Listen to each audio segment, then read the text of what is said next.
All right, if we are live, and I believe we are. So, welcome everybody to episode 5 of our All Pro Sports podcast here in 2023. Of course, a continuation from our 100 years of the NFL podcast that we had last year. Tonight, once again, it is me and Mac Baltez joining us here tonight, and certainly after a crazy AFC and NFC championship weekend last week, and of course, 2 weeks away from the Super Bowl, being as excited as we are and knowing that the Pro Bowl games will be underway next weekend. But just to give the floor here first to Mac, I wanted to get your thoughts on the AFC and NFC championship games before we officially make our picks for Super Bowl Sunday.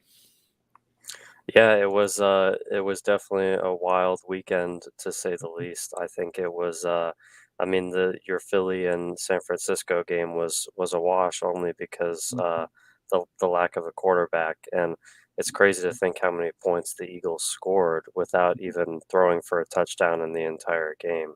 Yeah. And then as far as the Bengals and Chiefs goes, it's a really close game.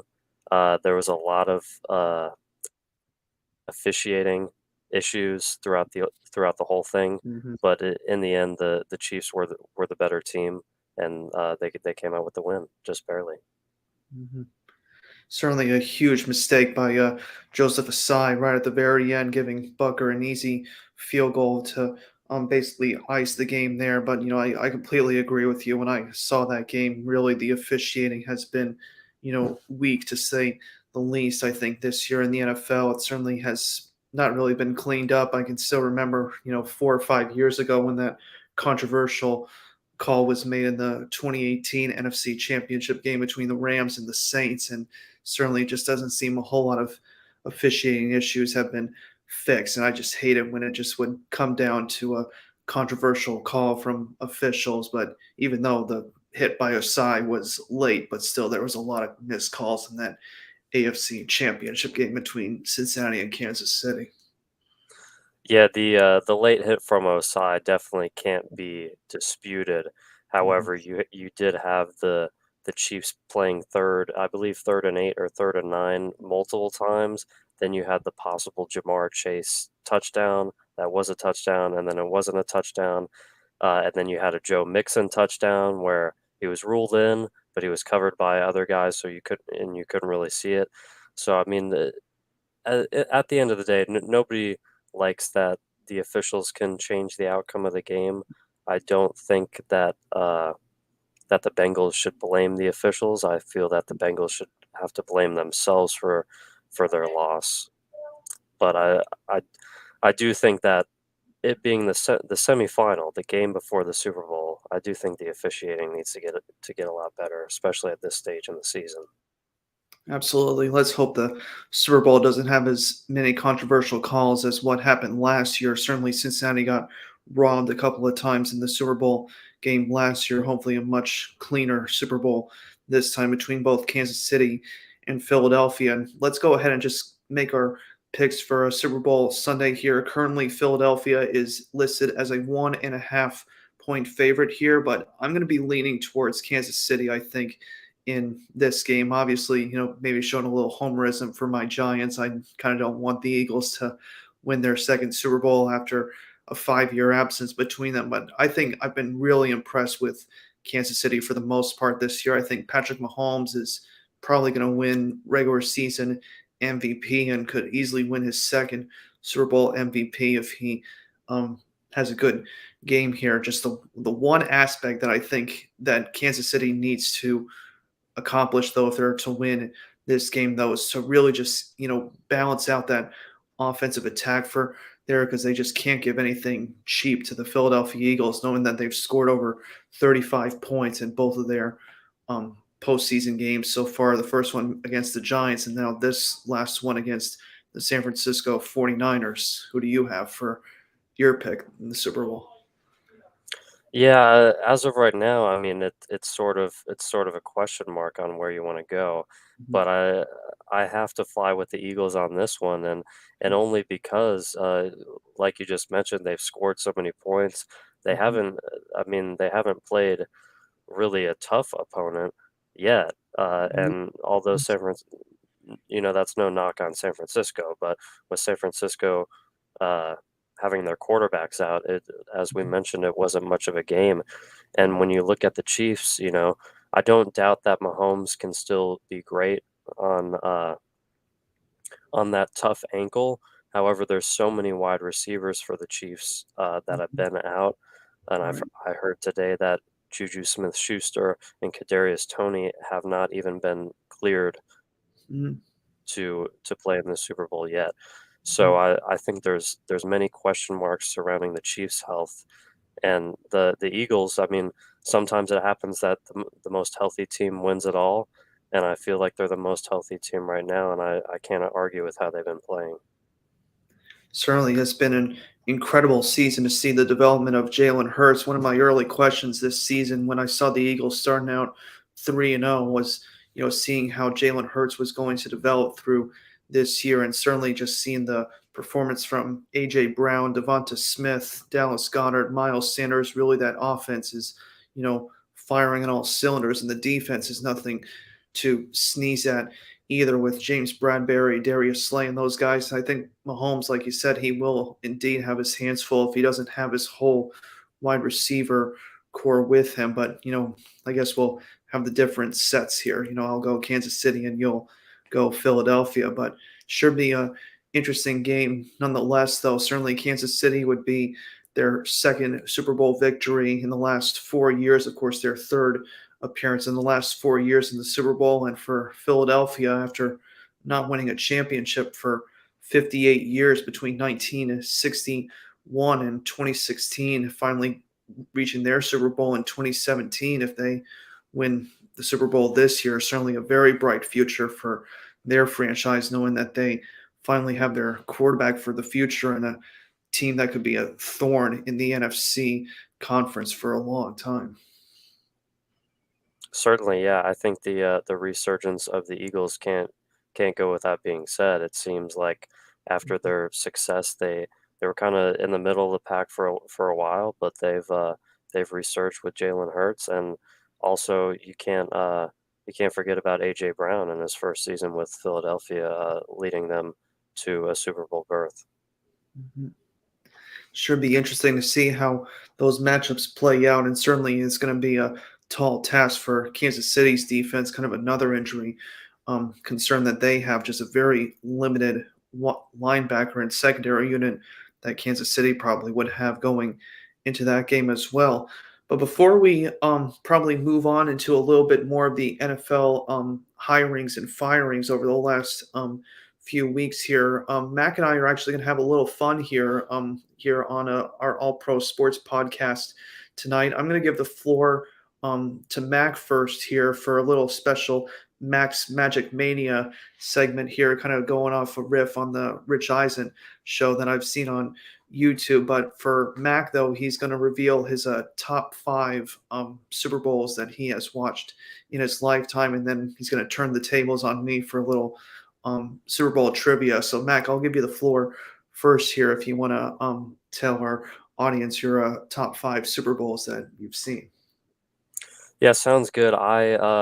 For this list, I chose Super Bowls in my lifetime, not all of which that I saw as they were going on, but most of them I did see.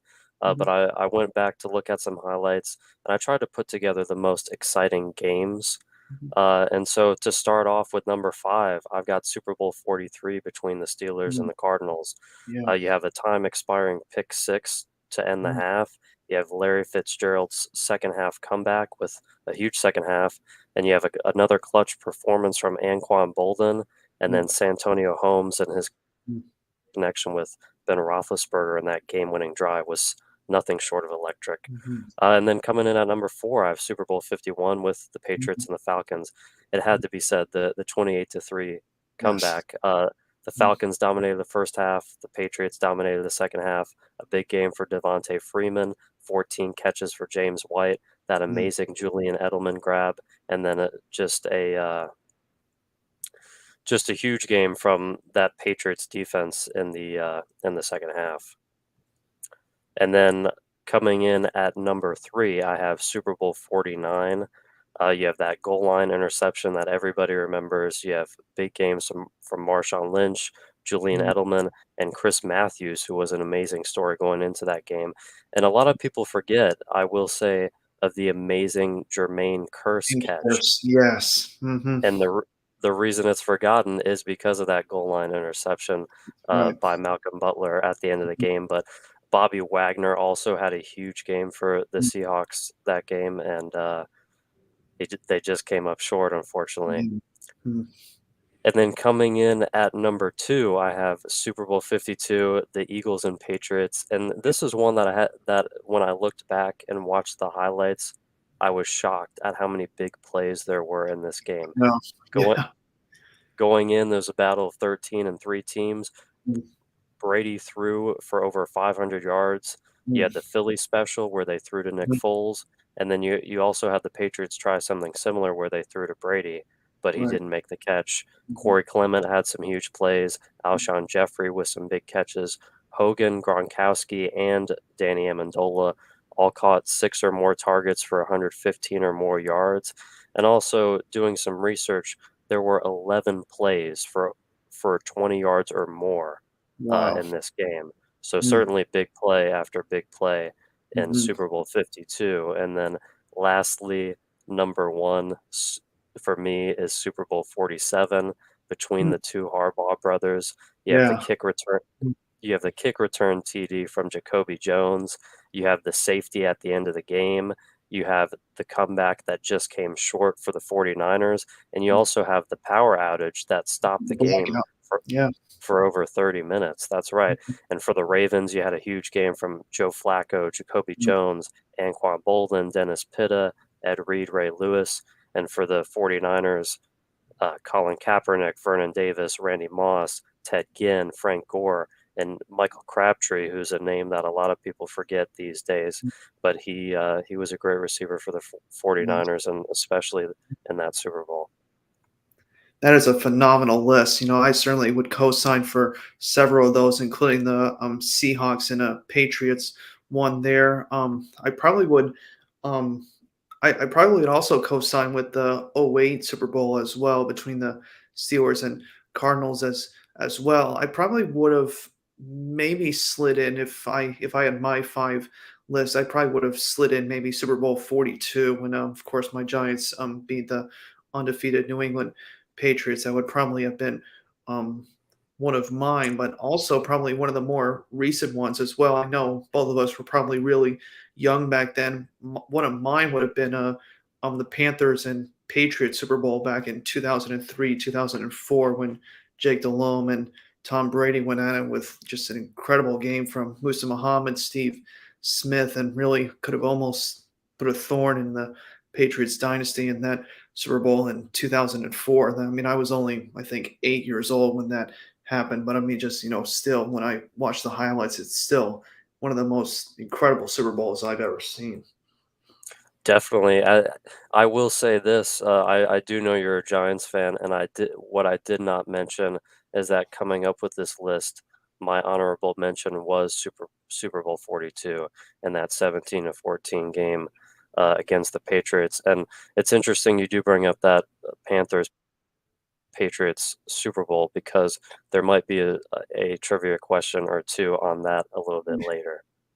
Awesome. And speaking of that, actually, let's go ahead and turn the tables, actually, because I kind of briefly kind of gave some of my favorites, but I will give you the floor and see if you can test me on my Super Bowl trivia and NFL knowledge. You have the floor here.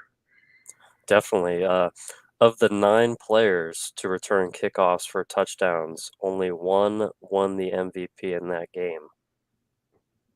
Who was it? Desmond Howard. That's right. Yes, Hmm. sir. Yep. And then next, this one might be a little bit of an easy one, but who is the only player to score 3 touchdowns in a Super Bowl game twice? Ooh. Okay, so the only player to score three touchdowns in Super Bowls twice is what the question is, right? Yes. Hmm. Let me think here. I'm gonna say Jerry Rice. And you would be correct. Yes, Wow. he Okay. he leads all time in Super Bowl Yeah. touchdowns, and yeah, he had two games with three. I think it was And then Super Bowl 24 against Denver, and probably the other one was against the Chargers when Steve Young and those guys beat him in 94, 95. I think that might have been it. next we have which player has participated in the most Super Bowls? And that's Tom Brady. It is, and an honorable mention to Bills and Broncos defensive tackle Mike Lodish, who Mhm. participated in six uh, as well. Mhm. And then next we have who's the only quarterback to win more than one Super Bowl without throwing one interception? Ooh, ooh, ooh. Going with some tough ones here. I was gonna say the question one more time. Sure. So who's the only quarterback to win more than one Super Bowl without throwing an interception? So Without they've throwing won multiple Super Bowls, but in the Super Bowl they've never thrown a pick. an interception. He's the only one to do it. It's only one quarterback, right? There's only one, that's right. Hmm. It's quite a Yeah, phenomenal stat. absolutely. Let me think here. Um, wow. Um,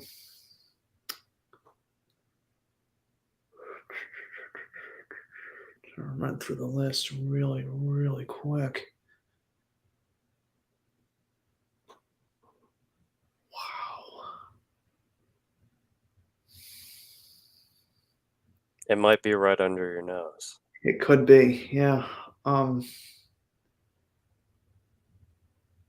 wow, I am drawing a blank here. I'm going to throw two names out, and if I don't get it, just go ahead and say it. I'm going to say my one guess is going to be Bart Starr, and the other one is um um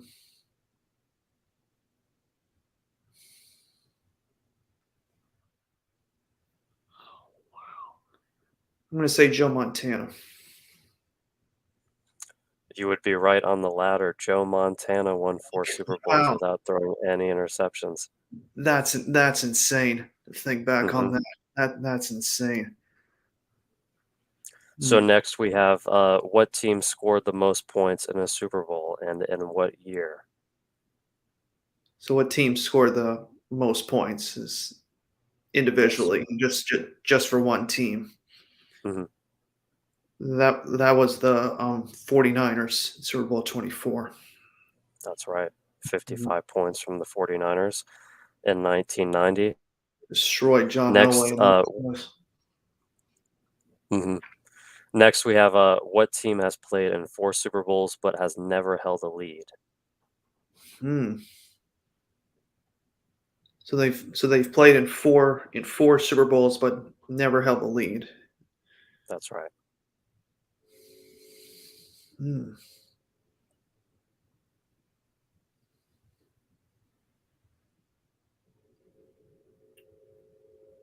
Wow.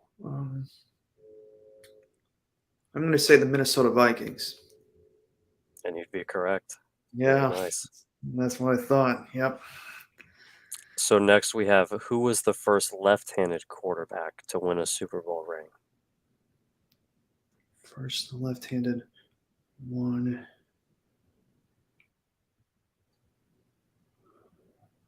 That would have been Steve Young. So it was Ken Stabler in Oh, shoot. 1977. Oh, you tripped me there. Yeah, hmm I forgot. Ken the Snake Sayward, Super Bowl 11. Yeah, that one. Yeah. Oh, man. hmm I should have had that one. Crap. Snug that one. So next I think we've got four more here, but next we have who was the first wild card team to win the Super Bowl? First wild card team.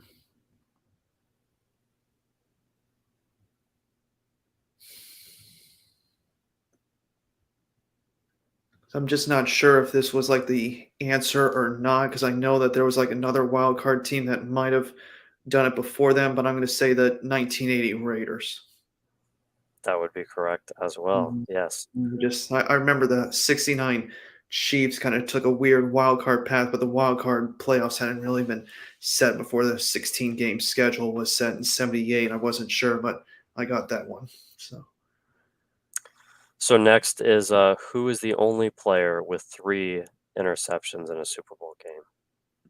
only player with 3 interceptions. Hmm.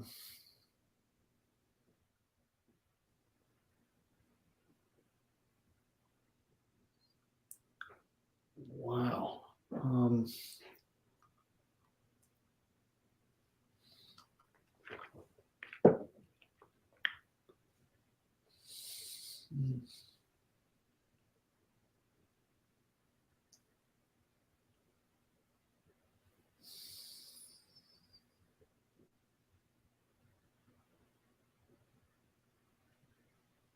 mm. This might be the one where you have really officially stumped me here. I mean, I could think of guys who have probably intercepted 2, but I don't know if they've intercepted 3. I'm gonna say, um, I'm gonna say Dexter Jackson. So it 3 answers in a row. We've gone with Raiders for 3 interceptions, and it was Rod Martin in Super Bowl All right, yeah, 15. Super Bowl 15. I forgot about that one. Yeah, that's a good one. Mhm. All right, so we've got 2 more here. Mm. Who has the highest career Super Bowl completion percentage, and that is a minimum of 40 attempts.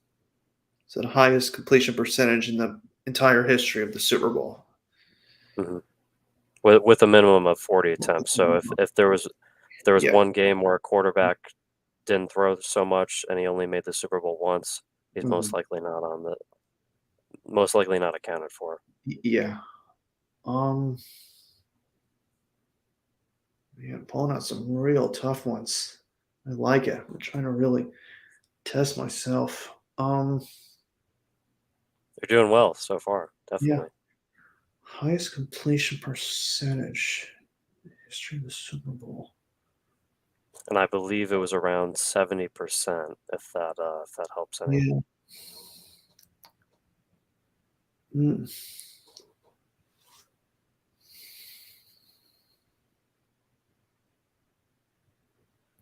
Just don't think he would have thrown 40 passes in that one.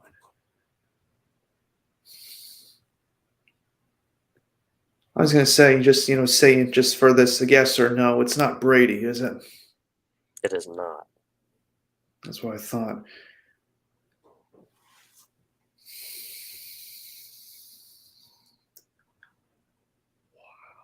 But this is not single game. Right. It's This is Super probably Bowl. over multiple ones. Right.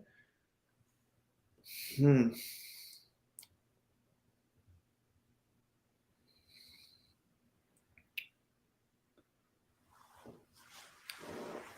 It's not Joe Montana, is it?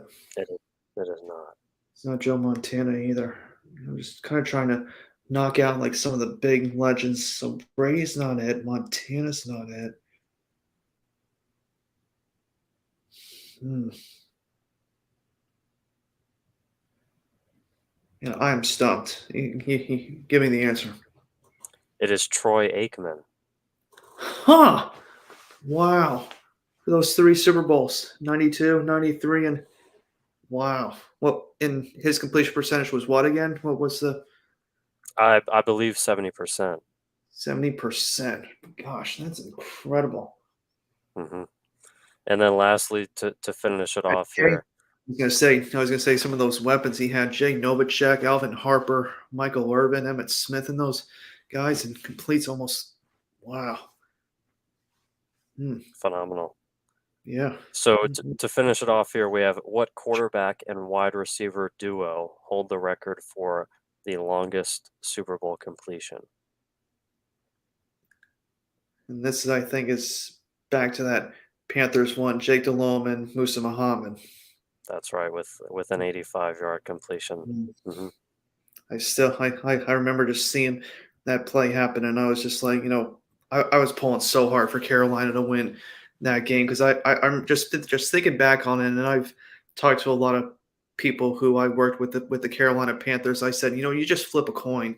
I think who won that game. I think New England had the better defense, but I think Carolina certainly had the better offense. Steve Smith, Musa Muhammad, Stephen Davis, and Jake Delhomme performing just a magical carpet ride to that Super Bowl that year in 2004. That's right, and that kind of alludes to what I was getting at earlier in my top Super Bowl is a lot of people forget Joe Flacco's incredible Super Bowl run the year True. that they Right. did the year In that they 20, did win it, and that one run alone has helped his job security out tremendously, yes. having a job in the NFL until he's ready to retire. Hmm.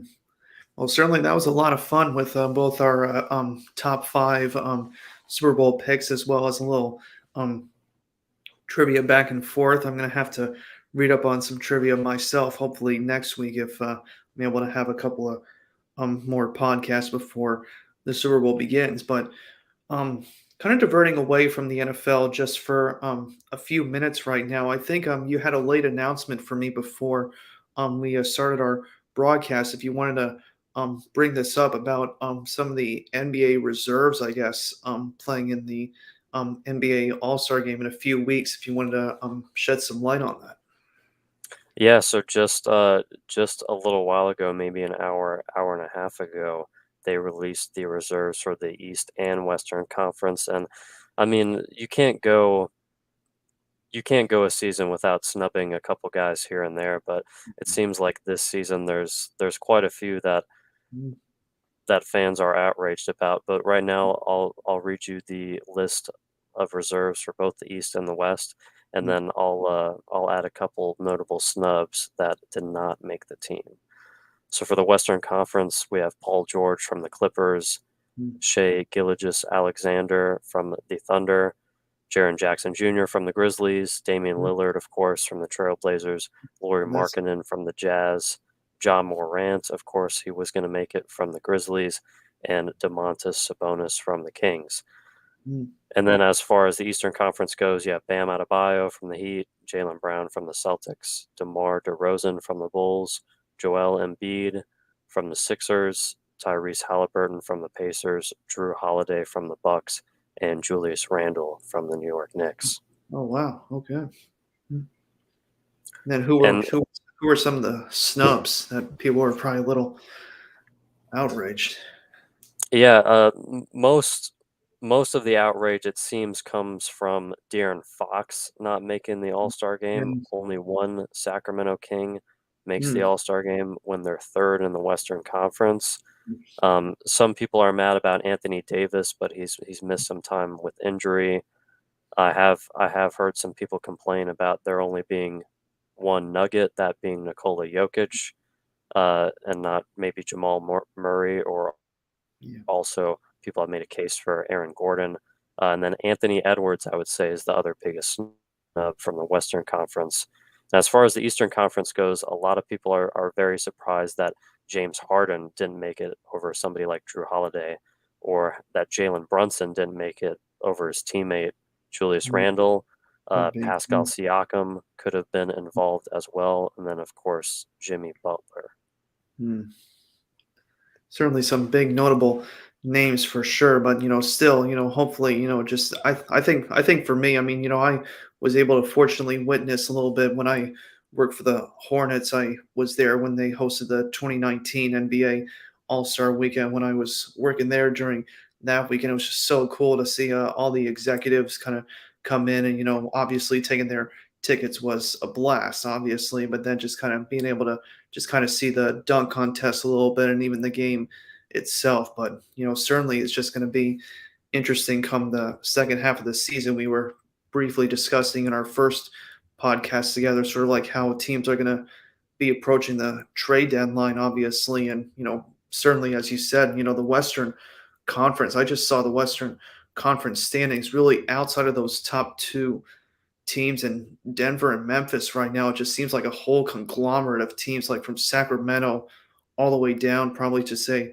Golden State, just not a whole lot separating those teams for the final like 6 or 7 teams. Obviously, the teams who would play like in the four um, team wild card playoff, and essentially to get the 7 and 8 seeds. But I mean, that is just a tight conference right now, outside of really Denver and Memphis just taking the lead as the top 2 teams so far in the West.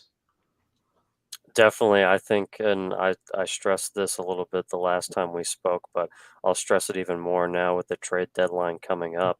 You know, you see a lot of transactions in baseball or even in football this season with the Eagles making a couple moves before the deadline. Championships can be won at the trade deadline, and this trade deadline in particular, there's a lot of names being thrown around. You have Mhm, teams like the Chicago Bulls who have plenty of star talent, but mhm, are not even in the playoff picture as of right now. mhm, So it'll be interesting to see. I think there's a chance that Toronto could possibly blow it up as well, mhm, with OG Anunoby mhm, getting garnering a lot of trade interest, but also possibly Fred Van Vliet as mhm, well. So I think it'll be very interesting, and I think if you are a contending team, you can't be satisfied with how well you're doing now. You're going to want to get somebody at the deadline. Now, as far as Memphis goes, I think they almost added somebody from the trade deadline in their own right with the mhm, return of Danny Green last mhm. night. So he came back from a very long stint on the injured list, but he's back. And even though he's not a star player, he's been a key player to many championship runs throughout the years. Mhm. Have your I was going to say, have your Celtics been involved in any trade rumors or them acquiring anybody close to the deadline? They have. It seems like every single year around this time, they are linked to Jakob Poeltl of Mm, the San Antonio Spurs, looking for some more front court depth. I've heard Naz Reid to be a possible other name of the Minnesota Timberwolves, but also perhaps Mason Plumlee, who's mm, starting for the Hornets right now. mm. The Hornets might look to blow it up even further as Could be. I believe, are the fourth worst team in the Mm, NBA right now. wow. And everybody knows that the Hornets roster is a lot better than that, but they've just Mm, dealt with a lot of injuries. But if you take guys like Terry Rozier, Gordon Hayward, or Mason Plumlee out of your lineup, there's a good chance you'll start losing even more and more games. So mhm, perhaps the Hornets might look to do that. I'm not positive. mhm. It's going to be interesting to see how teams kind of play this chess match over the next few weeks. But certainly, I just, have really question when they certainly, as far as the Hornets are concerned, for my good friend Billy McGee, who on our podcast here, being the Hornets fan that he is, I just knew that was such a mistake when they rehired Sean Clifford. And, who knows if they're going to blow that team up. As you mentioned, I mean, if they move Plumlee, if they move Rozier and Hayward, I just don't know how much LaMelo Ball is going to be saying, if he's going to possibly orchestrate his trade partnership out. I mean, just kind of just trying to see back when the glory days of the Hornets were 20 years ago, when they, certainly were a team to watch back in the 90s before they moved to New Orleans. But, we'll see how the trade partnership happens over the next few weeks in the NBA. Exactly. I think the problem with the Charlotte Hornets spans back to a few seasons ago.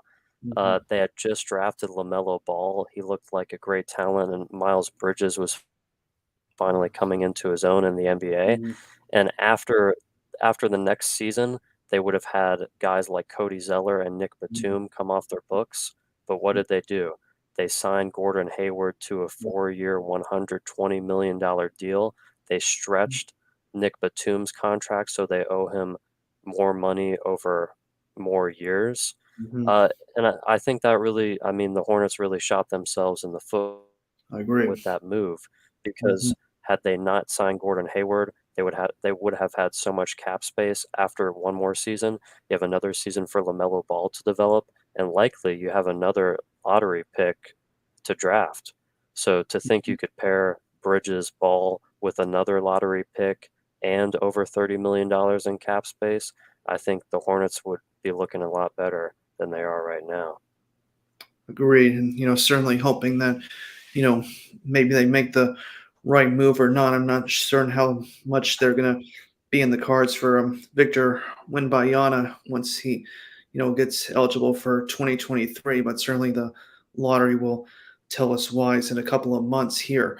But diverting away from the NBA here, actually kind of just sliding back into the NFL here briefly before we kind of quickly delve into sort of the college football talk and basketball talk here briefly, but certainly some big news, certainly in recent hirings and firings over the last few weeks, and certainly in recent days too. Certainly some big offensive coordinator moves. Nathaniel Hackett going as being signed as the Jets offensive coordinator. D'Amico Ryans being signed by the Houston Texans, getting a 6-year contract for that organization to be their head coach, and Sean Payton finalizing his job with the Denver Broncos as well, kind of pulling off, I wouldn't say a similar trade to how much the Tampa Bay Buccaneers gave the Raiders for John Gruden when they made that trade in 2002, because I think they gave Oakland like 4 draft picks in exchange for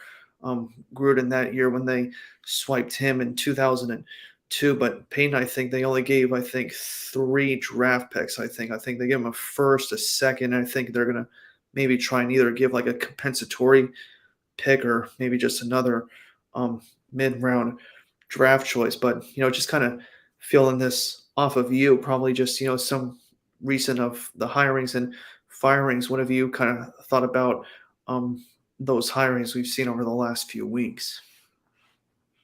Yeah, I think it was kind of crazy. I mean, that's the only way you can describe it. You heard that the Broncos were going for Sean Payton and Sean Payton only, and then you heard hours before D'Amico Ryans signed with the Texans that they wanted him instead of Sean Payton.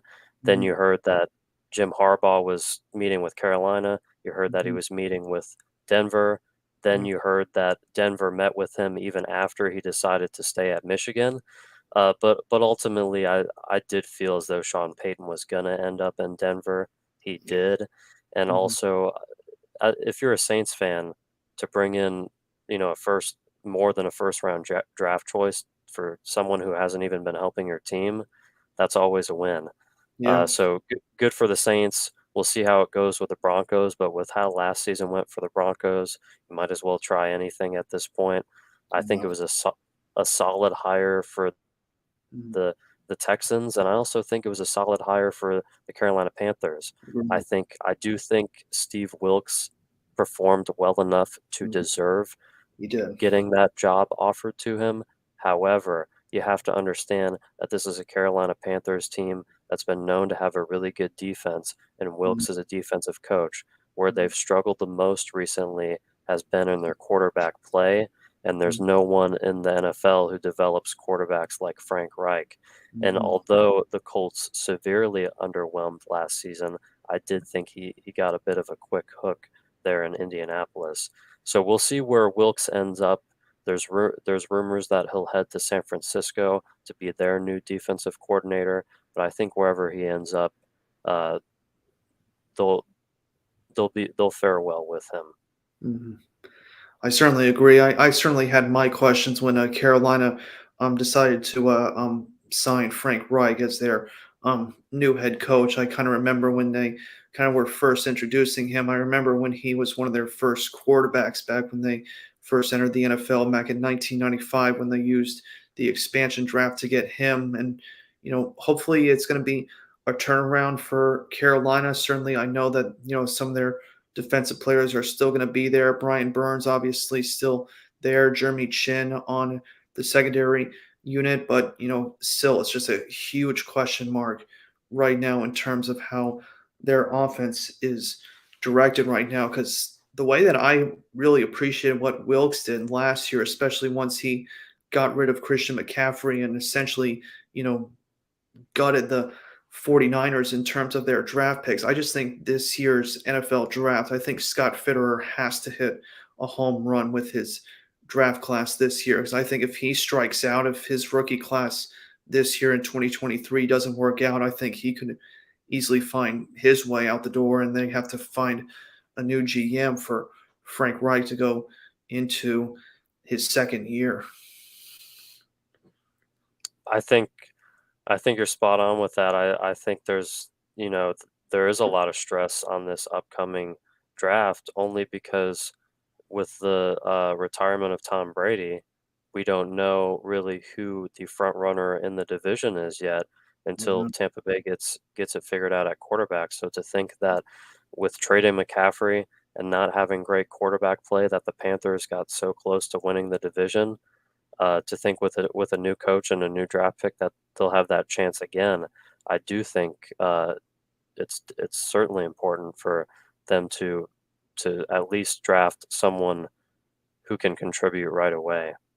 mhm. Whether that's a quarterback or whether they're interested in trading up to select a quarterback, that's yet to be seen. However, I do think there are some options out there that the Panthers could explore, and I also don't think Sam Darnold is as bad as people think he is. But Jimmy Right. Garoppolo, Derek Carr, Yeah. I think there's options where the Panthers can bring in somebody good that isn't great and still put together a pretty good season. Mhm. I certainly agree. And, I also kind of think just really touching base on some of those other hires that we just went through, certainly I have heard so many comments about um, the Houston Texans organization certainly giving, D'Amico Ryans his 6-year deal that he gave. I just did not appreciate the way that they treated David Culley and Lovey Smith, and certainly, Nick Casario and the McNair family. They, certainly had their issues to handle here. But I mean, talk about a massive cleanup job there for D'Amico Ryans and company right now. You kind of mentioned about Sam Darnold, about kind of him being mistaken. I feel the same way about Davis Mills in Houston right now. I understand the record isn't pretty right now, but knowing that I had mentioned last year when not last year, the year before when he went 4-13 in his rookie year, but his last year there. But people forget though, they didn't have John Mechie III when they selected him. He basically sat out the whole year with leukemia last year when he was, out with that. So you have him, Damian Pierce, I think exploded from my eyes. I listed him when I did my draft grades for last year's NFL draft in Houston. I gave them a C drafting Damian Pierce when they selected him because I just did not expect anything from him when I didn't see a productive year out of Florida, but he wowed me. I think John Mechie is a good player as well, but I mean, just their defense, I think, is just, kind of wiped clean right now. I know that they have Derek Stingley and they have Jalen Pitre from last year's draft class, but I mean, D'Amico Ryans and those guys in Houston, I mean, they got to really figure out if they're going to go after Bryce Young, or I think if he thinks Davis Mills is there, or maybe just even trade Davis Mills, if Panthers are willing to take him, I think I can see a fit for Mills in Carolina if they just want to take that way out. But I just think Davis Mills has a little bit of potential that just hasn't been untapped if Houston decides to keep him or decides to trade him. I agree. I think especially being picked, I forget, it could have been the fourth or fifth quarterback in his draft. He was overlooked coming out of Stanford, and Mhm. I'm glad. Speaking of D'Amico Ryan's, I'm glad he was given a 6-year Mhm. contract because oftentimes you see these ownership regimes who hire someone as a fall guy. You know, Mhm. there are a lot of cases you see where a coach gets hired and he has no chance to turn around the team before he Yeah. gets fired. And Mhm. that was definitely the case with the Texans' previous coach, Lovey Smith, Yep. who never really had a chance to get things going. So hopefully, D'Amico Ryans will be able to finish out his 6-year contract, and hopefully he'll be able to, restore some faith and the hearts and in the minds of Texans fans because it's been a rough little while, especially with Bill O'Brien, those moves, and then the trade of DeAndre Hopkins and all that sort of thing. So, and it would definitely make the division a lot more interesting. Would certainly seen how Jacksonville turned some things around last year under Doug Peterson, kind of transforming Trevor Lawrence in that offense. And certainly, the other two teams, as far as they're concerned, Indianapolis and Tennessee, will certainly have their issues to clean up this offseason. But that'll be a conversation for the other day. I was talking to one of my other co-hosts, just saying, once the NFL draft rolls around in a couple of months, I'm probably just gonna, not so much like have a podcast like on draft night, but probably like a few nights before. We'll certainly, have a really cool NFL draft discussion if I could get all my co-hosts on one podcast to certainly speak their voices on who they think is going to be in the draft class there.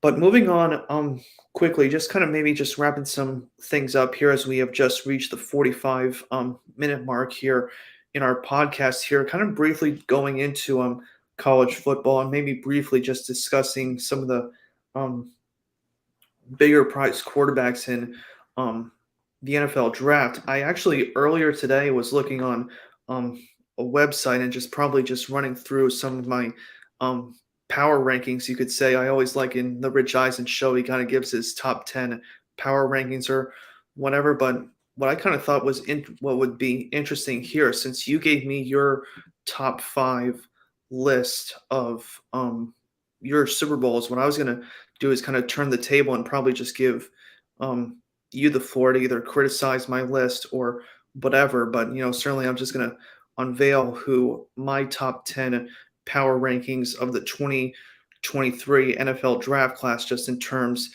of their quarterbacks. And let me just certainly, as I said, like we're not um, college football experts or anything, but certainly just a nice way to um, possibly join both of our knowledges here. But the two quarterbacks who I have as honorable mentions before I go from 10 to 1, my two honorable mentions are Dorian Thompson Robinson from UCLA and Clayton Tune from the University of Houston. Those are my two honorable mentions. And then going into my number 10 here for my power rankings, I have Jaron Hall from BYU and Jake Hayner from Fresno State. Number 9, I have Aiden O'Connell from the University of Purdue. Number 8, I have Sean Clifford from Penn State.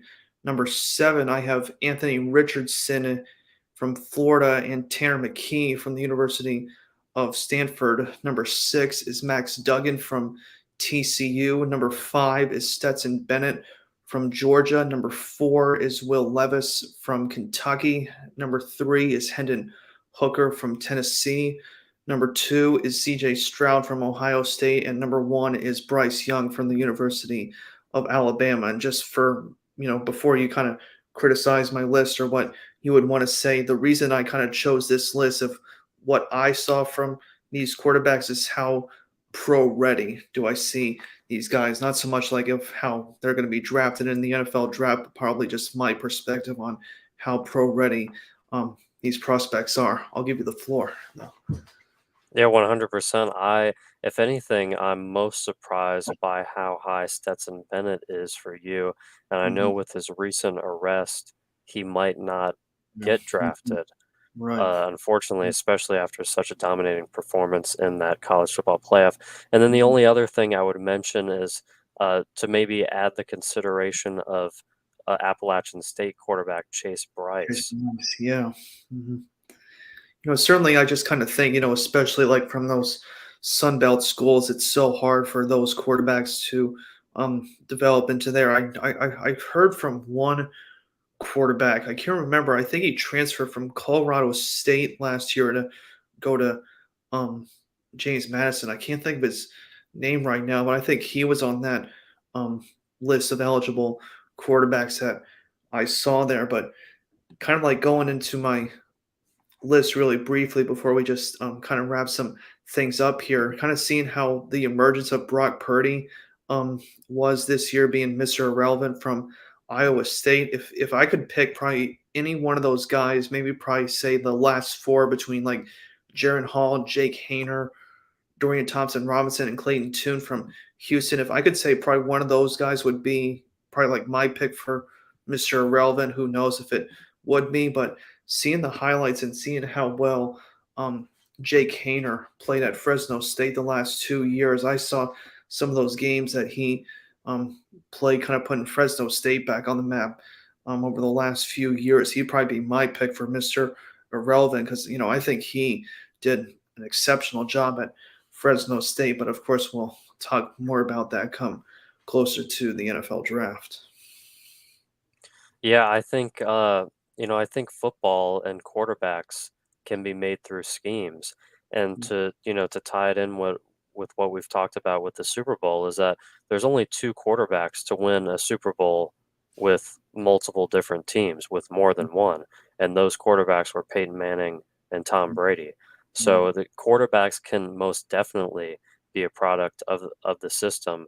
And not to say that Brock Purdy is any bad, but I think he's come into a great scenario. And you could even say the same thing for Mac Jones with the Mhm. Patriots being able to get so close to the playoffs in his early career. So great systems produce great quarterbacks. So we might be seeing that it might not be worth your time to draft a quarterback so early in the draft when you can get somebody at the last pick and go all the way to the semifinals. I mean, the that's a third or fourth place finish. Obviously, there's no third place game in the NFL, but definitely entertaining and definitely a great performance this year from Brock Mhm. Purdy. And like you said, we'll have to see if there's any quarterback who can replicate the same next year.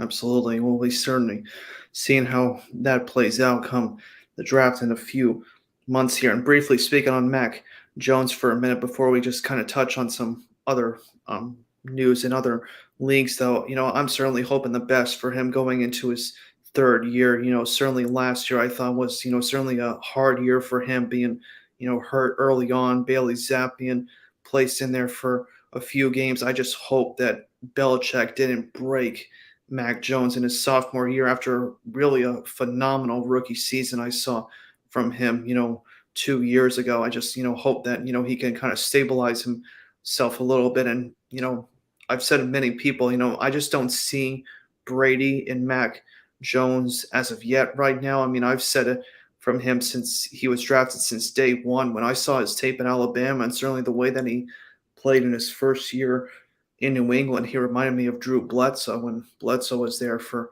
that organization for a number of years before Brady eventually took over as their starting quarterback.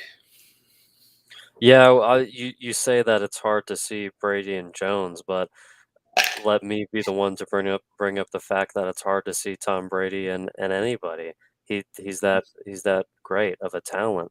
Uh, but what I will say is that the Patriots aren't shy to make moves. Mhm. There's talks about them possibly trading for DeAndre Hopkins. We all know Bill Belichick is a huge fan of DeAndre Hopkins. I think the Patriots make a big move this offseason, whether it's shoring up the already amazing defense or adding an offensive weapon or two. So I think Mac Jones should be primed and ready to go for the Patriots next year with a new weapon, or perhaps the Patriots could bring in a quarterback, somebody like Jimmy Garoppolo or somebody like Derek Carr. We'll have to see. Mhm.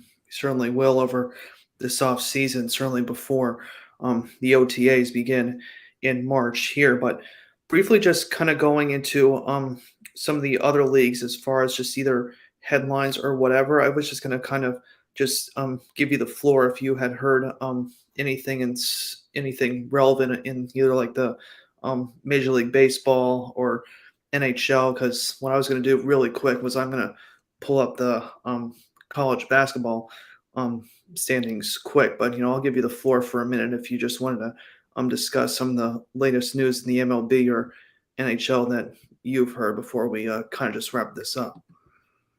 Sure, yeah, there's honestly not too much going around other than our trade deadline coming up soon in the NBA.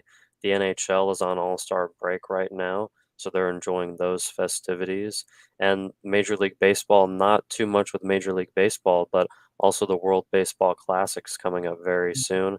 There's a Yeah. very stacked Team USA roster and a very good Dominican roster. very good Cuban roster. So we'll definitely have to see who comes out on top. But Mike Trout has said anything less than a win would be a disappointment. So I'm looking forward to seeing Team USA out on the field, especially with two of my favorite players on the corners being Paul Goldschmidt and Nolan Arenado.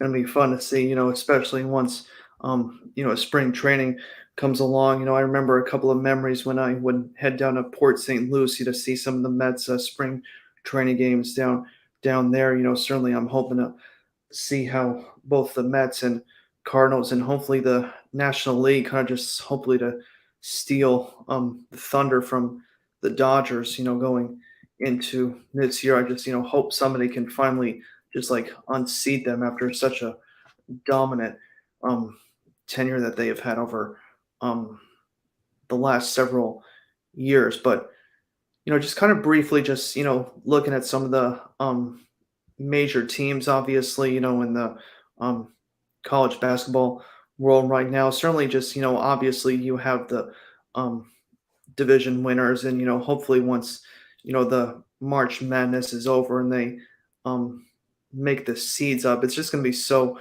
fun to see who um, makes it from March Madness. Probably briefly before we go, I know we kind of um, discussed or like your um, top five, favorite um, Super Bowls. Are you kind of really big into the whole college basketball and March Madness as well? For sure, yeah. I mean, it'll definitely be a hard time to give you a top five in college basketball, just because Right. basketball is a sport where, and Hmm. it's shown every single year that anybody can beat anybody. But I will give a quick shout out to our two one-loss teams, that being Purdue at ranked number one overall, but also Florida I Atlantic, know. who's still a one-loss team. And then I can't go without mentioning UCLA. They've had a lot of returning players come, Mhm. and they've gone deep into these March Madness tournaments over the past few years. But also, I'd like to mention a team in the ACC that's not getting enough credit, that being Clemson. Awesome. Uh, Mhm. they're a four-loss team right now. If you look at their scores and the games that they played, it seems like every single game is a close game. They beat Mhm. teams by 1 and 2 all the time, but they've worked their way into the top 20. So things are looking up for Clemson now, sitting at 18 and 4. Mhm. Is even going to throw out a couple of kind of unknowns as well. I kind of have been really kind of seeing some of the other lower conferences as well, whether it was the Metro Metro Atlantic Conference. I think Quinnipiac was going pretty strong in that conference. I was hyping on the Charleston Cougars bandwagon in their conference in the CAA. They were like in the top. They were like ranked as high as like number 18, but now they're I think 21 and 3. They dropped their last two games in that conference. I'll even throw out a really bizarre one as well. I saw in the can't remember which conference or division it is, but I think like the Fordham Rams, kind of going back to their glory days in obviously football, but certainly you don't think of them as being a big time basketball school. I think they're kind of in the lower parts of their team, but they're like an 18 win team. They're almost like the same record as Clemson right now at 18 and 4. I just always love seeing the schools that can just break their long droughts and March Madness, or once they make their bids. It's certainly going to be a lot of fun, and I got to just catch up watching on college basketball over the next 4 weeks. I've watched a little bit, but just not as much over the last few weeks. Well, you speak of ending big droughts. How about perhaps starting a drought? When is the last time you've seen a top 25 without UNC or Duke in it? I know I I can't John Shire, and yeah, I can't remember. I think I you've can, got Virginia, you've got Clemson, and then you've got Miami sitting there at 24. So it's crazy to even believe that everybody was saying, "Oh, Carolina's going to run away with it this year, having so many returning players, having just barely lost last season." And to think they're not even in the top 25 is crazy. it's been a bizarre season to say the least in the ACC, and certainly as far as you know some of the others. I'm just kind of hoping to see, you know, teams kind of break their droughts as well. One of the really surprising ones as well, before I'm going to give you the last word because we're just going to hit the hour mark here. Probably one of the interesting ones because, as crazy as UMBC's um, upset was over Virginia 4 years ago, I just saw, I think, in that same conference in the America East, I saw like a team that's been like downtrodden for so many years. They're having a phenomenal year in Kennesaw State. I think they just won like their 17th game. They haven't won like it. They haven't had a 20 game win season like since they've joined the Division One like over 20 years ago. So hopefully, if they can keep that up, it's really them and Liberty right now at the top of the American East Conference. So maybe Kennesaw State can make a similar run or turnaround as UMBC did. Because